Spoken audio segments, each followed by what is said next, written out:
Então, quero agradecer o convite do Emerson, da Hermínia, e talvez iniciar dizendo que, pelo que eu vi já do trabalho do Alex ali, o que há em comum entre nós é uma certa política do risco e da alegria, e não da falta, como a Hermínia bem disse.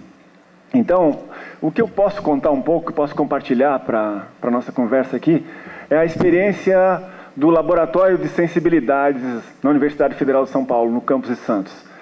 E é um laboratório que surgiu quando o campus estava iniciando, há alguns anos atrás. Laboratório que, iniciamos com laboratórios de Química, Bioquímica, vários, Anatomia, e alguns colegas, um pequeno coletivo, propôs, por que não um laboratório de sensibilidades? Então, eu vou talvez falar do que foi o primeiro dia lá no laboratório de sensibilidades, já uns 5, 6 anos atrás. Esse primeiro dia, a gente fez uma espécie de abertura, convite, com comida, com uma palhaça que estava lá também entre nós. E naquele dia houve uma performance. Talvez essa performance diga um tanto do que é a aposta do laboratório de sensibilidades, quando eu falei que existe algo em comum entre os nossos trabalhos, que talvez passe pela aposta no risco e na alegria. Estava todo mundo reunido e houve uma grande movimentação de estudantes, e tem um coletivo que articula o laboratório de sensibilidades, que eu integro, a gente chama de Grupo de Articulação do Laboratório de Sensibilidades. E nesse dia, com todo mundo reunido para iniciar, um artista fez uma pequena performance. Como é que foi? Ele entrou na sala, onde é o espaço multimídia do laboratório, com uma roupa branca e com um peixe na mão. Ele entrou, atravessou a sala, todo mundo naquele burburinho, e o pessoal foi silenciando com aquilo. E lá pelas tantas, o que aconteceu? Ele colocou um papel craft no chão e colocou o peixe. E sentou numa posição assim como se quem fosse praticar harakiri, numa posição assim Buda, e olhou para todo mundo, o pessoal observando, e ele pegou uma faca e começou... Primeiro ele passou a mão no peixe de um lado, passou a mão do outro e colocou um copo do lado e alguns pedaços de gesso. E foi então que ele acariciou o peixe e começou a escamar o peixe, tirar a escama, forte, todo mundo acompanhando. Aí ele começou a passar o gesso no peixe. Ele todo de branco, engessando o peixe. Aí alguém perguntou, o que você está fazendo? Aí ele disse, um trabalho tem que ser feito. E aí ele foi engessando o peixe. E aí no meio ele disse, às vezes a gente engessa até a cabeça, se é que o peixe tem cabeça, mas eu vou só ir até aqui. E aí ele foi engessando o peixe. Lá pelas tantas, alguns perguntavam o que era isso, por que só até a cabeça, e etc. E ele foi lá. O que acontece é que ele disse na sequência, depois que eu fiz isso, eu vou chamar alguém para dar nome para isso, porque só se dá nome às coisas depois que elas estão prontas. Então, ele escreveu algumas possibilidades. Submissão artística, sub com hífen. Sensibilidade acadêmica. Outra que eu não lembro, sei lá, umas 2 ou 3. E chamou a menina. E ela disse, ele se chama sensibilidade acadêmica. Aí o que ele fez? Ele deixou aquele peixe aqui, fechou as coisas e foi embora. Saiu. Aí ele encontrou um outro colega no corredor, um professor, e disse assim, eu sei quando dá certo a intervenção. É quando ninguém aplaude. Porque não virou espetáculo. Claro que depois ele veio para uma conversa com a gente sobre toda essa coisa. Ele todo de branco, da saúde, peixe, santos, o cheiro do peixe. O cheiro era forte pra caramba, sensibilidade não é uma coisa boazinha só. A moça lá, a técnica da TO, que estava lá para filmar tudo, não conseguiu filmar nada, porque ela não aguentou o cheiro do peixe e saiu da sala. Então o laboratório de sensibilidades começa assim um pouco fazendo esse tipo de coisa e ele vem conversar sobre isso, né? Porque pensa bem, você bota gesso em quem tem osso, né? Você bota gesso, um peixe, botar gesso em peixe, né? O que pode ser um laboratório de sensibilidades dentro de uma universidade, se não um lugar que você pode engessar a sensibilidade e torná-la acadêmica, né? Recobrir ela com academicismo? Então, como é que é isso de deixar só o corpo, fecha o corpinho com gesso e deixa a cabeça solta? Porque a cabeça pode ficar solta. Aí ele trouxe um monte de questões, mas claro que isso é depois. Primeiro foi o contato, primeiro foi o encontro com aquilo lá. Primeiro foi a experiência. Então o fio condutor do laboratório de sensibilidades vai muito pela experiência. E essa esse ato um pouco afundacional, porque não foi uma fundação, foi não fundação, porque já deu um pouco assim do que a gente apostava com o laboratório, o que a gente queria com ele. E ele tem projetos assim que, eu diria assim, caminham nessa direção. Ele se articulou com uma rede de saberes, uma espécie de clube dos saberes que caminhou pela universidade bastante. Um braço forte do laboratório a gente chama de literatura e clínica, e é um trabalho que por muito tempo foi dentro da universidade, mas depois ele se tornou itinerante, e a gente fez uma aposta de trabalhar com pequenos contos do Franz Kafka. Aí o que a gente fez? A gente foi para um lugar lá que chama Lar das Moças Cegas, em Santos, mas não tem só moças lá, e tem cegos de todo tipo. A gente conseguiu verter o conto Diante da Lei do Kafka para Braille, e foi muito interessante ler com cegos Kafka em Braille, porque o texto Diante da Lei para eles não funcionou, foi um texto que não funcionou como erudição, vamos ler Kafka para ficar mais sabido. Não, os caras disseram assim, a gente cego, a gente está diante da lei, prostrado muitas vezes, com o pires na mão. Então eles viram aquilo funcionando para eles. Eles viram aquele Kafka como uma provocação direta na experiência. Não é arte para fazer firula, assim no sentido de algo vistoso, bonito, para ser visto. A arte para fazer funcionar alguma coisa. Então a gente fez também no NAPS, lá, que é com os loucos, fez na praia. Esse projeto foi itinerante. E vamos lendo pequenos contos do Kafka com esses grupos. E isso foi bem interessante, porque, em certa medida, a gente está querendo montar, essa parte está em processo agora, a gente quer montar, dentro de uma região que tem trabalhos da universidade, que é na entrada de Santos, tem um lugar lá chamado Alemoa, que é um lugar com muitas palafitas, e a gente detectou agora, há 2 semanas atrás, uma palafita que fica bem no meio, onde está sendo construída. Então tem um tablado lá no miolo das palafitas, que é ótimo para a gente se encontrar. Só que tem que ser semana que vem, que a gente vai fazer o Literatura e Clínica lá. Porque, claro que o cara está levantando as paredes lá na palafita, não, o cara não demora muito. Então a gente vai fazer uma discussão desse projeto de Literatura e Clínica, não no CRAS, que é até um prédio que está de costas um pouco para as palafitas, de frente para a Anchieta, mas a gente quer fazer lá no miolo. Então é um projeto que agora ele está com um blog também chamado Laboratório de Sensibilidades.wordpress, e a gente faz muita coisa lá também, pelo blog e lá nas regiões onde vai fazendo esses trabalhos.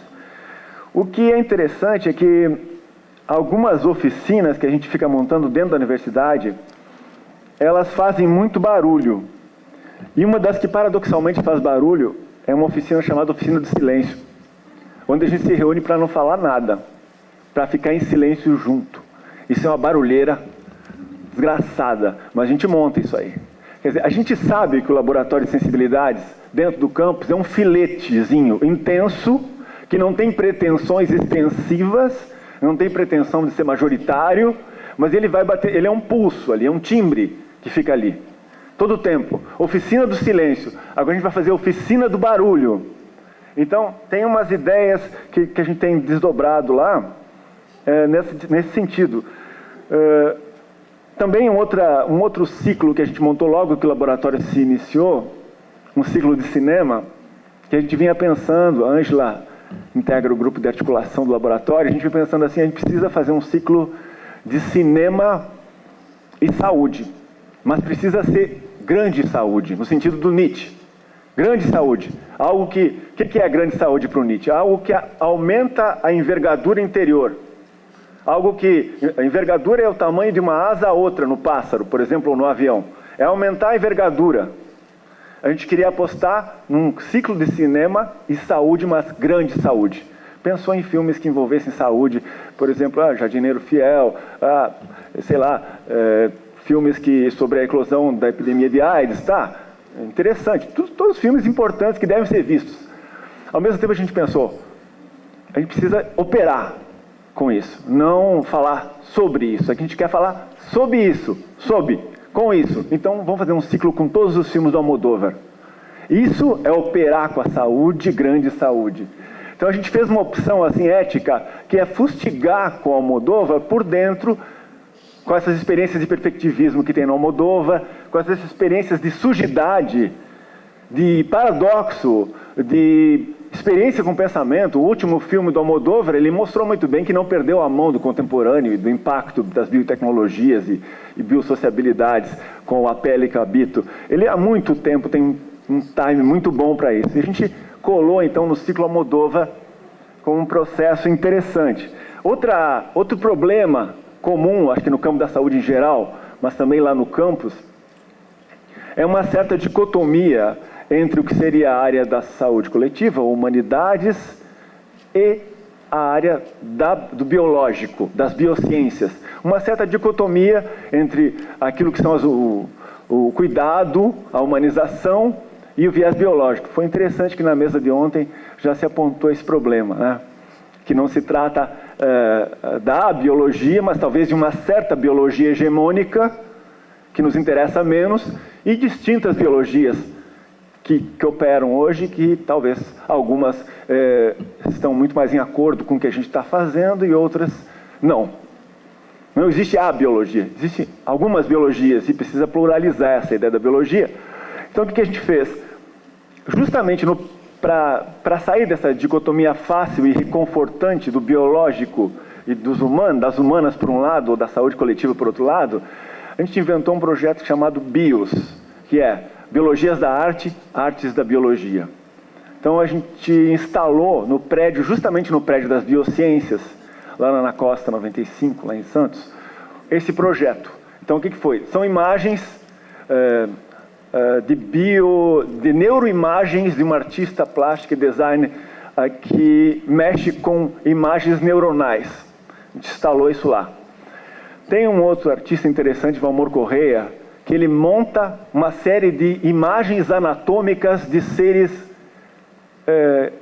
que, não sei, não daria para dizer que não existem. Por exemplo, assim, a anatomia da sereia. Ele mostra a sereia, toda ela por dentro, com o bebezinho dentro, toda com a explicação aqui, o nome disso, o nome daquilo. É a anatomia da sereia, Valmor Correia. Depois ele faz a anatomia do curupira, com os nervos assim, com o pé, com os tendões.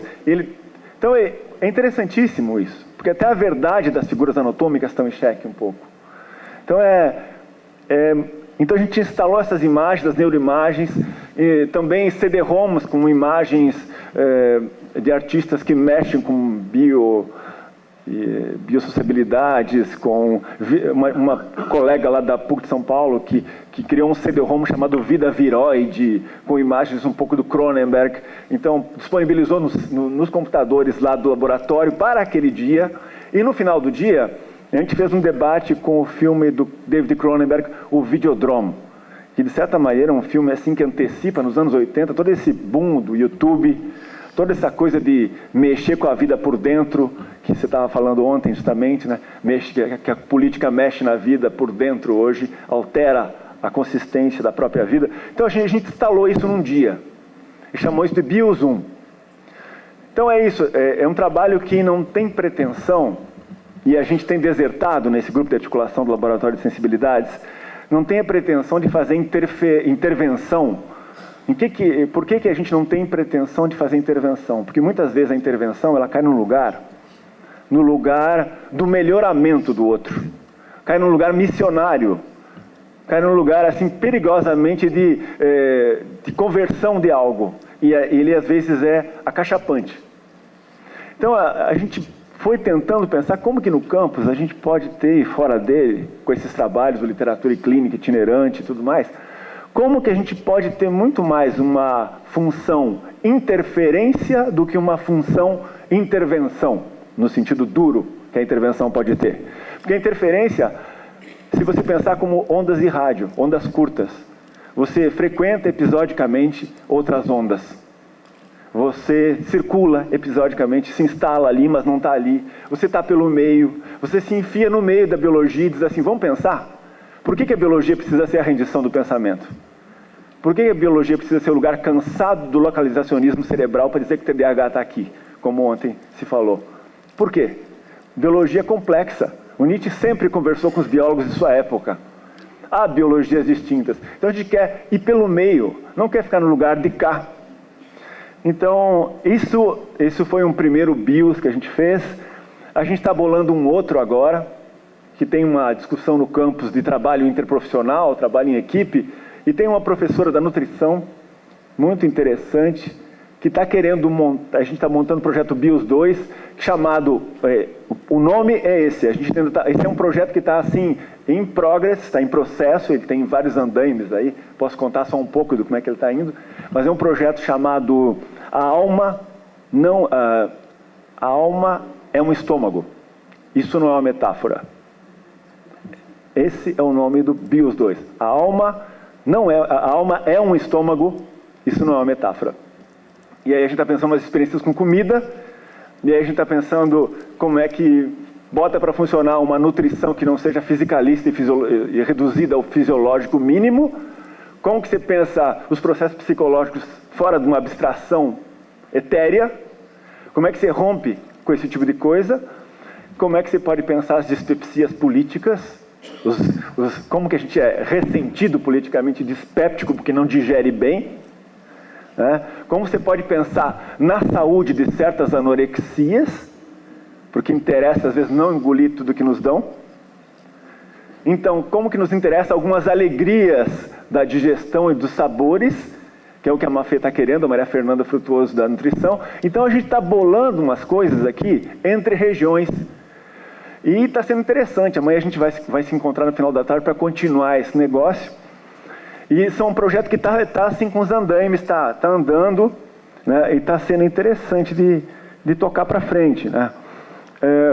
A gente trabalhou com outras coisas também, acho que foi legal, assim, acho que uma atenção, porque até a gente estava conversando sobre a apresentação que os meninos fizeram, que tinha assim, algumas colegas falando, tem um risco aqui, né?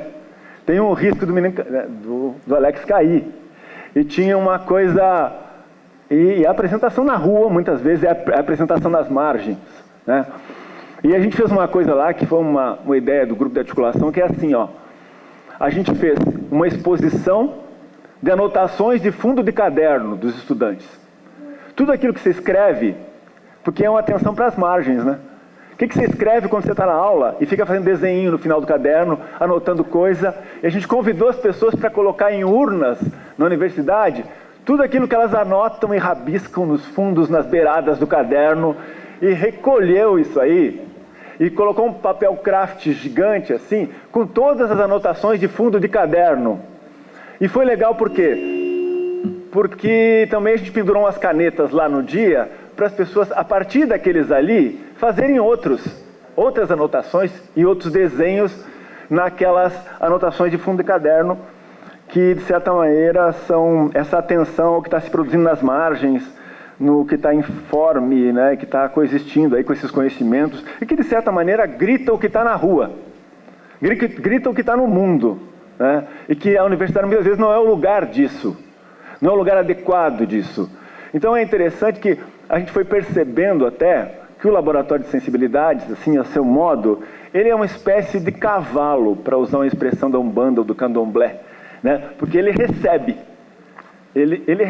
as coisas que estão no campus, mas ele recebe as coisas que estão na rua, ele recebe, as coisas baixam ali. Então essa função cavalo não é desprezível, ao contrário, é algo em que a gente aposta. Porque às vezes, para que essa função cavalo aconteça, para que as coisas desçam, é preciso que você se retire um tanto. Então, essa coisa de uma certa abstinência é um pouco a ética do laboratório de sensibilidades. Você fazer uma certa abstinência, você se retirar um pouco para que a coisa possa vir. Então, esse jogo de se retirar foi uma questão para nós. Como fazer isso? Como fazer a suspensão, a abstinência e, ao mesmo tempo, uma experiência estética sensível que seja uma experiência com chifres, a gente pensou. Chifres desde o tipo Minotauro, Diabo ou Dionísio, né? Você, ao mesmo tempo, se retira, você consegue ter uma sobriedade para não fazer nada ali, virar espetáculo demais. E como que, ao mesmo tempo, pode ali frequentar alguns deuses que façam tropeçar. Então, o laboratório de sensibilidades, ele opera um pouco essa coisa. Como que ele pode ser um lugar de fazer tropeçar, de fazer gaguejar, das coisas não funcionarem bem? Uma ideia um pouco do Samuel Beckett, que eu acho que imanta as nossas discussões no laboratório, é assim: como fazer para falhar e como fazer para falhar melhor ainda. Quer dizer, é um lugar para o fiasco um pouco. Abrir espaço para o fiasco. Errar bem, porque a gente vê tanta coisa triunfalista, né? Os textos, os escritos, tudo dá certo, mas a gente sabe quanta coisa não dá certo e demora para que alguma coisa aconteça. Então, a gente quer, é um espaço de acolhimento e de germinação dessas situações das quais a gente está falando. Por quê? Porque eu acho que tem uma outra discussão que foi vindo para nós, na medida em que esse laboratório foi acontecendo aí nos últimos, 4 ou 5 anos, que é um certo pensamento de que se fala muito em formação. Preciso formar, trabalhar a formação. A gente foi pensando muito que, no nosso caso, se trata de deformação. Os estudantes já chegam na universidade demasiadamente formados e formatados, com grandes certezas. E a universidade, muitas vezes, com o seu verniz de ciência, só faz polir essas formatações. E a gente pensou ao contrário: o laboratório talvez fosse um lugar de deformação como formação. Deformar essas formas. Mas claro que não são só as formas que os estudantes trazem, são as formas em nós também, obviamente, que estão implicados nisso até o osso, né? Então, não se trata só dos jovens estudantes, se trata de todos nós, de deformar essas formas. E o laboratório tem pensado e feito um pouco, apostado nisso um tanto. Então, eu diria assim, só talvez falar de uma experiência, não sei como é que está o tempo, falar de uma experiência que iniciou no campus também e que tem, a meu ver, tem muito a ver com esses sinais da rua, que a gente tem, como eu falei, esse grupo de articulação do laboratório de sensibilidades. E esse grupo, alguns que foram monitores lá, gente que está porque gosta, faz coisas, toca frentes diversas lá, esse grupo foi para o estágio de 4º e 5º ano na Lemoa, lá nessa região que eu comentei, na entrada de Santos, Palafita, tudo mais. E aí, a gente tem também lá no campus, no eixo, dos vários eixos de formação que atravessam os 6 cursos, a gente tem um eixo lá que chama TS, que o Emerson conhece bem lá o trabalho, e Laura também. E esse eixo Trabalho em Saúde, ele no 2º ano, ele tem uma estratégia de trabalho que é a seguinte, que aí visitar as pessoas 4 a 5 vezes e montar narrativas com as pessoas.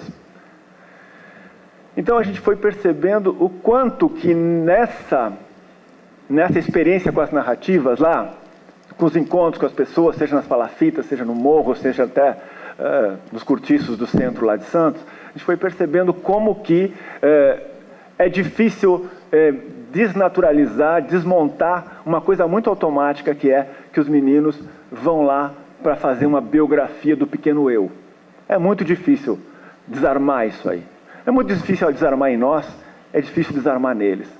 Agora, esses estudantes que estavam no laboratório de sensibilidades e que passaram por essa imersão lá no 2º ano do seu curso, em duplas de áreas profissionais diferentes, fazer narrativas, eles conseguiram desmontar um pouco essa estratégia. E foi bastante interessante, por quê? Porque eu acho que tem uma imantação dessas coisas do laboratório aí, nessa nova estratégia deles, que foi o seguinte: eles foram para estágio de 4º e 5º ano, lá num Centro de Referência e Assistência Social, um CRAS, nessa região lá de entrada, de Santos, e eles pensaram em fazer fotonarrativas. Eles pensaram em fazer uma imagem com narrativas. E foi bem interessante essa ideia de fazer uma imagem com uma narrativa, porque a ideia não era reiterar a pequena biografia do indivíduo, mas fazer fotos de processos, fotos de algo que se passou, criar uma imagem que não seja moral, que não seja de julgamento, que não seja de colocar na balança se os técnicos estão fazendo isso ou aquilo, certo ou errado. Não se trata de juízo moral, se trata de mostrar uma experiência do que se passou. Então as narrativas do segundo ano dos cursos de Santos, lá da Unifesp, mutaram, sofreram mutações, se dessubjetivaram, em alguma medida, porque perderam um sujeito único. Elas saíram de um eu, do indivíduo, para pegar processos.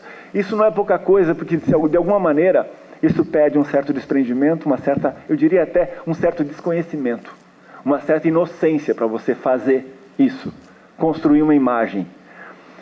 E essa experiência eu trouxe uma ou outra, eu até poderia mostrar aqui uma outra imagem que foi construída por eles. Mas o que me parece interessante nisso tudo, e esse é o arremate que talvez eu interesse aqui para as nossas discussões, é que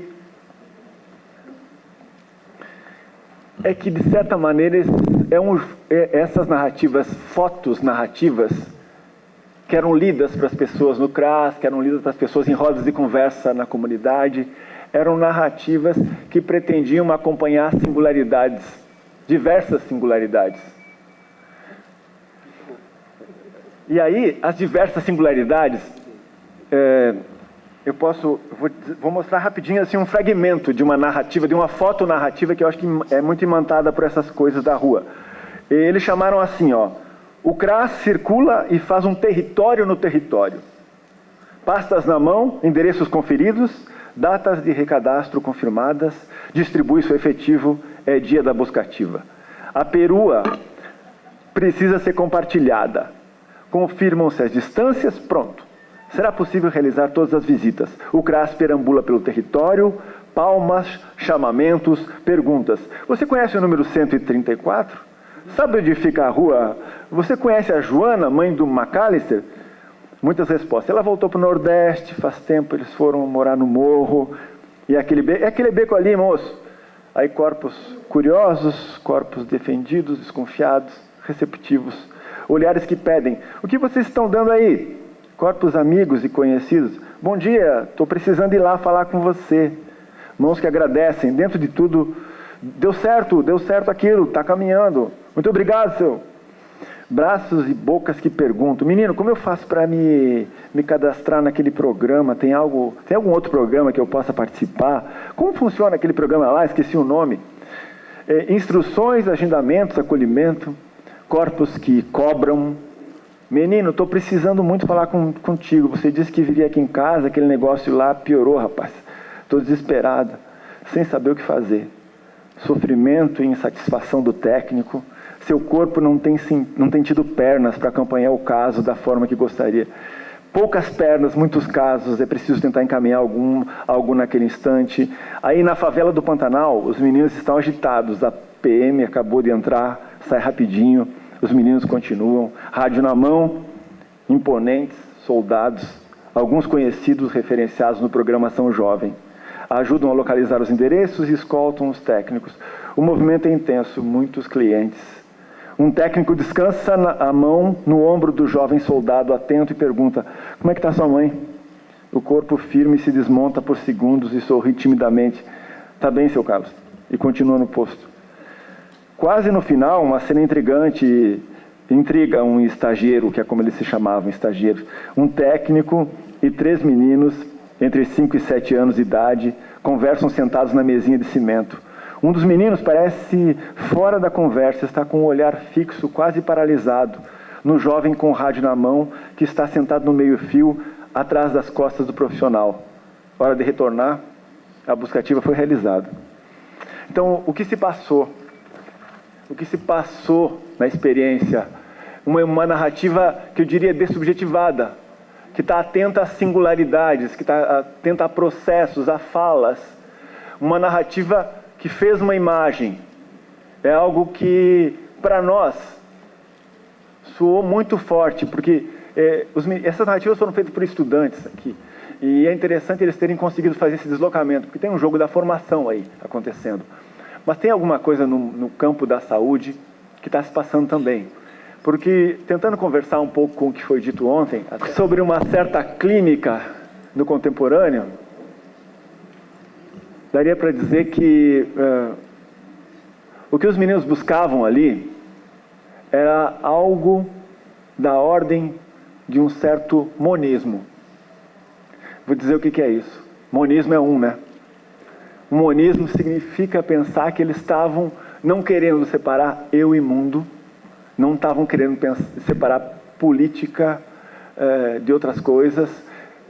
Quando eles liam isso em rodas de conversa para os técnicos, eles não estavam julgando os técnicos. Mas, obviamente, tinha problemas aqui, nessas narrativas que tinham que aparecer na discussão. Mas não era uma narrativa de julgamento moral. Era uma espécie de casquinha fina, casquinha de ovo, acompanhando uma experiência. Era isso que se passava. E por que eu estou falando de monismo?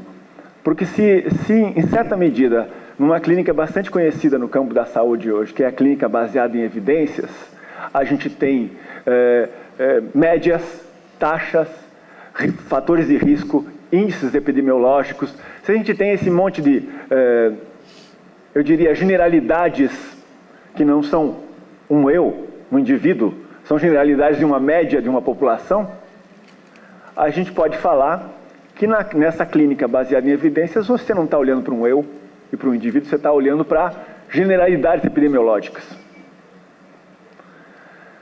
É interessante porque cada vez mais no campo da saúde, eu não estou dizendo que isso está pronto e que isso está assim, já superado, estou dizendo que isso está vindo com grande força, a gente está caminhando para uma espécie de monismo, seja ele reducionista, como esse da clínica baseada em evidências, seja um monismo também, a possibilidade de um monismo complexo, tal qual esse das narrativas. Porque as narrativas tentavam um movimento de um certo monismo. Porque eu vou falar um pouquinho mais do monismo reducionista. Cada vez mais no campo da saúde, eu acho que tem eco com o que a gente discutia ontem aqui, se fala em cérebro e não se fala em mente. Se fala em depressão e não se fala em melancolia, não se fala em tristeza. Você não fala mais em travesso bagunceiro, só fala em TDAH. Você não fala em chilique, em outra coisa, você fala, sei lá, movimentos neurovegetativos. Você não fala... Cada vez mais a dicotomia público-privado se esgarça. Tudo que é privado compulsoriamente vira com os desejos descontrolados. Compulsório é compulsão, tem que virar público. Tudo tem que virar público. O público ganha um espaço gigantesco. A dicotomia do século XVIII para o XIX entre público e privado se esfumaça cada vez mais. Aquela dicotomia se esfumaça. Então você tem assim, um monismo que avança. Falei cérebro, não falei mente, né? Mente está apagada pela ideia de cérebro e depressão está apagada pelas outras ideias. TDAH apagou as outras. Então a gente não tem essa pluralidade. Tem um monismo reducionista. Tende a dizer uma coisa só quando são muitas. Quando você pode dizer que às vezes é tristeza, às vezes é melancolia, você só diz depressão. Pode ser mente, mas você só diz cérebro. E assim por diante. É nesse sentido que há um monismo crescente no campo da saúde. Monismo, como o da clínica baseada em evidência, monismo reducionista.